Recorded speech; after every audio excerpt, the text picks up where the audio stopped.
మూఢనమ్మకాల నిర్మూలన చట్టాన్ని తీసుకురావాలని తెలంగాణ రాష్ట్ర ప్రభుత్వాన్ని రమేష్ డిమాండ్ చేశారు. హైదరాబాద్ ఉస్మానియా యూనివర్సిటీ ఆర్ట్స్ కళాశాల వద్ద మూఢనమ్మకాల నిర్మూలన చట్ట సాధన సమితి ఆధ్వర్యంలో గ్రహణ సూర్యుడితో భోజన కార్యక్రమం ఏర్పాటు చేశారు.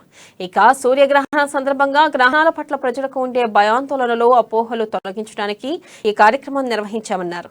సూర్యుడి కిరణాలు రోజు ఎలాగైతే భూమి మీద పడతాయో ఈ రోజు కూడా అలాగే కిరణాలు పడతాయని, అంతేగాని ప్రత్యేకించి ఏమీ లేదు, ఎవరూ కూడా భయపడొద్దు, అందరూ బయటకు రావచ్చని ప్రజలకు విజ్ఞప్తి చేశారు.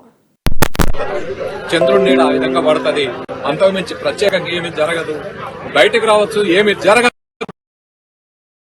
అందరూ వివేకానంద, దయానంద సరస్వతి చెప్పినట్టు వాళ్ళు మోసాలు, జ్యోతిష్కులు మోసాలు చేస్తున్నారు. వాళ్ళ దోపిడీ కోసం, వాళ్ళ సంపాదన కోసం ఈ నమ్మకాలు పేరుతోటి మోసాలు చేస్తున్నారు. కాబట్టి అవి నమ్మొద్దు. ప్రభుత్వానికి మా డిమాండ్ ఏంటంటే వెంటనే మూఢనమ్మకాల నిర్మూలన చట్టం తీసుకురావాలని, ఈ రోజు 40 పైగా సంస్థలతో కూడిన